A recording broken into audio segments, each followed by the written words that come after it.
What's up, everybody? Welcome to Podcast Now. I'm Alex. In this video, I want to talk about something kind of interesting for Dragon Ball Z Sparking Zero. Not necessarily the pre-orders at Amazon, although that is new, right? So the game, I believe, had already been up at Best Buy and GameStop. I think those are the two confirmed places. I think on Steam, you can wishlist it, but you can't, technically pre-order it. Now, today, it came out on Amazon, so you can pre-order it there, and it's still, $69.99. This is going to be what seems to be a $70 game. I know people have those opinions online. Now, honestly, I will say, as long as it's a good quality product, it doesn't matter what the price is. I'm a big believer in quality over quantity. I guess for a fighting game, it should still apply.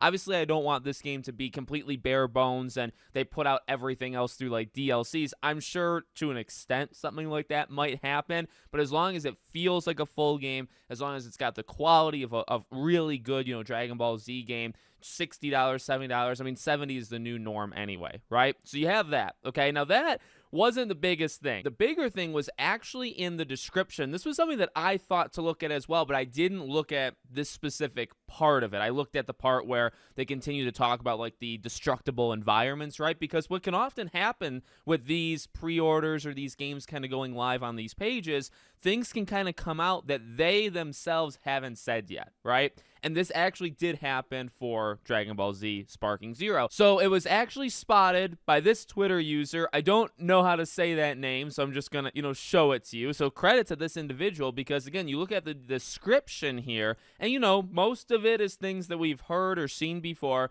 but look at the very end, right? Shake the earth, break the heavens, make yours the destructive power of the strongest fighters ever to appear in Dragon Ball. 1 player offline and 1 to 2 players online. Now, judging by the reception to this tweet and judging by the person finding it, I think this is the first time that we've seen this official. And I do want to put that in, air quotations, right? Because we'll talk about that in a second. But that would be pretty big, and that is making people pretty darn upset. So what that would basically entail, 1 player, you're not going to be able to do your couch co-op. At least that's how it looks. Maybe that can change, and maybe I'm reading into it wrong, but the way that I read it with literally what those words mean, to me would indicate, online, some sort of matchmaking thing, right? You'll be able to play against the other person, but then, if you're playing on your couch, you want to play with somebody, you're not going to be able to do that. That's how I read it. Now, I do want to throw it because I want to kind of be, fair to all sides or make sure I've gotten all bases covered, right? There are times where things like this come out and they are wrong.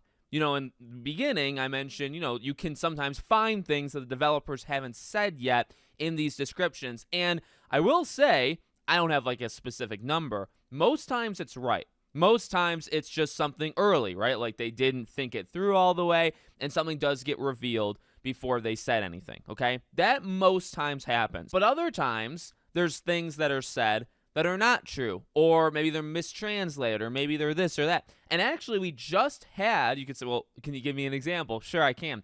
Silent Hill 2 Remake. So Silent Hill 2 Remake starts popping up, here and there. I don't even think it was for pre-orders, but there was something in terms of kind of additional or new content to the game versus, the original game. And the way that they worded it was that you're basically going to be able to play as Pyramid Head, okay? Now, that's not true. And in fact, and I made a video on it, and then we had the discussion of, is that even a good move? But afterwards, it was clarified, no, that was literally a mistake. That's not supposed to be there, but that's wrong, right? So you could say they might swoop in and say, nope, because there's, again, 2 ways you can do it. You can say, well, we weren't ready to talk about that. Some of you could pull that part off, right? So it's possible maybe in the coming days, that last line telling you the player count or, whatever, that could be completely removed, right? And they could say something like, well, we weren't going to say anything yet. But another thing they could do is say, well, that's just flat out wrong. We'll correct that, right? So take it with a grain of salt, even though it's in the official description. I say official because it is up for pre-order. You're pre-ordering the game. You can literally click it, lock it in, and the info on the game is there, right? So you would assume that everything there, if you can pre-purchase the game, then the description and the details and features of that game that are on the same page should be accurate, right?